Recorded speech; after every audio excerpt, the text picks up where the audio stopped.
ونصلي ونسلم على رسوله الكريم اما بعد فاعوذ بالله من الشیطان الرجیم بسم اللہ الرحمن الرحیم ایاک نعبد و ایاک نستعین صدق اللہ العظیم۔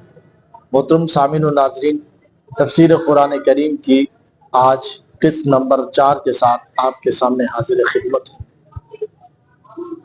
اللہ تعالیٰ نے قرآن کریم میں ارشاد فرمایا اور ہر مسلمان ہر نماز کی ہر رکعت میں اللہ تعالیٰ کے سامنے یہ اس عہد کا اظہار کرتا ہے، ایاک نعبد، اللہ ہم تیری ہی عبادت کرتے ہیں، و ایاک نستعین، اور ہم تجھ ہی سے مدد چاہتے ہیں، مدد طلب کرتے ہیں۔ مسئلہ استعانت کو سمجھنا ہے۔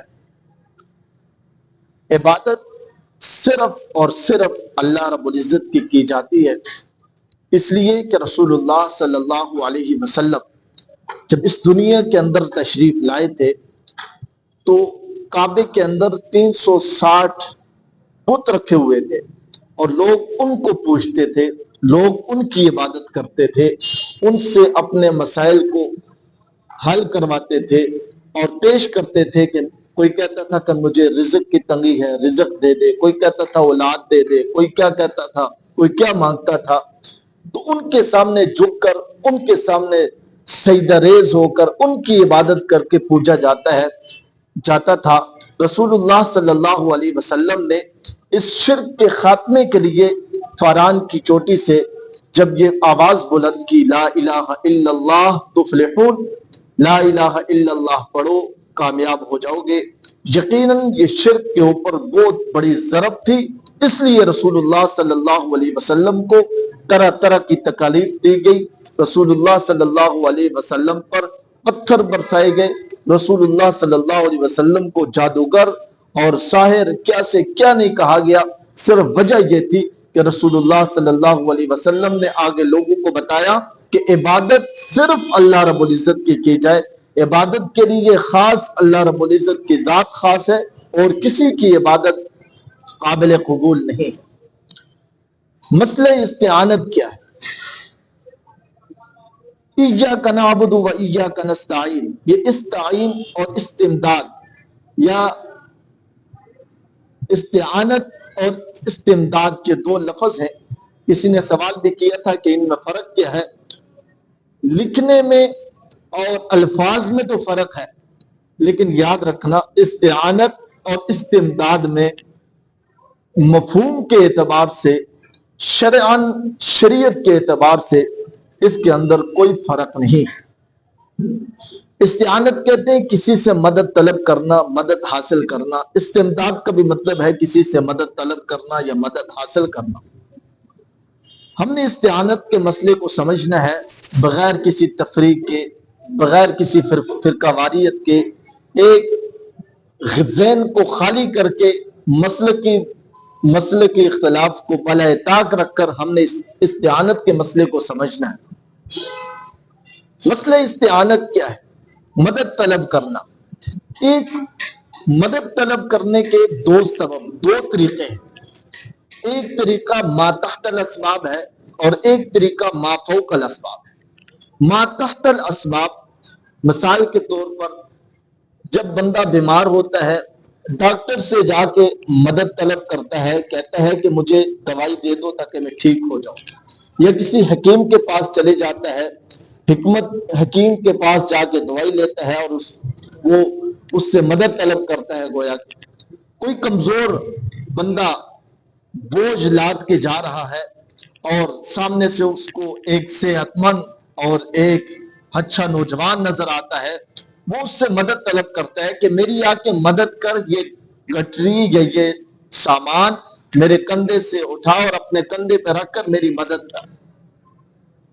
اسی طرح دنیا کے اندر جو ہم مثالیں دیکھتے ہیں، کسی سے کوئی چیز مانگ لی، کسی سے کوئی چیز طلب کر لی، یہ دنیا کے اندر ما تحت الاسباب ہم لوگوں سے مدد طلب کرتے ہیں۔ اس کے اندر کسی کا کوئی اختلاف نہیں ہے، یہ بالکل جائز ہے، اس کے اندر کوئی قباحت نہیں ہے، یہ بالکل جائز ہے اور بالاتفاق جائز ہے۔ ایک ہے ما فوق الاسباب مدد، ما فوق الاسباب مدد صرف اللہ رب العزت کے لیے خاص ہے۔ اسباب سے ہٹ کر صرف اور صرف مدد طلب کرنا یہ اللہ رب العزت کی خاصیت ہے۔ آج کچھ لوگ ہم یہ کہتے ہیں کہ صرف یا اللہ مدد کہنا چاہیے، باقی کسی کو مدد کے لیے نہیں پکارنا چاہیے۔ تو کچھ لوگ ہمارے اوپر اعتراض کرتے ہوئے کہتے ہیں کہ آپ امی سے روٹی نہیں طلب کرتے، آپ ڈاکٹر سے جا کے مدد نہیں طلب کرتے، آپ جو ہے وہ امیروں سے مدد طلب نہیں کرتے، آپ چندے کی اپیل نہیں کرتے، تو یہ مدد ہے، تو ادھر مدد طلب کرتے ہو، تو ہم اگر حضرت علی کی مدد طلب کرتے تو اس میں کیا حرج ہے؟ یاد رکھنا اس کے اندر بہت بڑا فرق واضح ہے کہ ہم جو مدد طلب کرتے ہیں یہ اسباب کے تحت، اور آپ جو مدد طلب کر رہے ہیں یہ اسباب کے تحت نہیں ہے، یہ ما فوق الاسباب ہے۔ اور ما فوق الاسباب مدد طلب کرنا یہ اللہ رب العزت کی خاصیت ہے۔ ہم کسی کو مدد کے لیے کیوں پکاریں؟ ما فوق الاسباب مدد کے لیے کیوں پکاریں؟ کہ اللہ رب العزت نے خود قرآن کریم میں ارشاد فرما دیا پیغمبر علیہ الصلوۃ والسلام کو کہ اللہ رب العزت انسان کی شہرت سے بھی زیادہ قریب ہے۔ نحن اقرب الیہ من حبل الورید، جب اللہ رب العزت انسان کی شہرت سے بھی زیادہ قریب ہے تو ہم اللہ رب العزت کو چھوڑ کر غیر اللہ سے مدد کیوں طلب کریں؟ یہ سوچنے کی بات ہے۔ ایک ہمارے قریب چیز ہے، ایک ذات ہمارے قریب موجود ہے، ہر وقت ہر کسی کی ہر بات کو سننے اور جاننے والی ذات موجود ہے، تو پھر ہم کسی اور کو مدد کیوں طلب کریں؟ کسی اور کے سامنے اپنے عاجزی کا اظہار کیوں کریں ما فوق الاسباب؟ اس لیے اس مسئلے کو سمجھنا ہے اور اس مسئلے کے اوپر غور و فکر کریں کہ استمداد اور استعانت میں کوئی فرق نہیں ہے، مفہوم ان کا ایک ہی ہے۔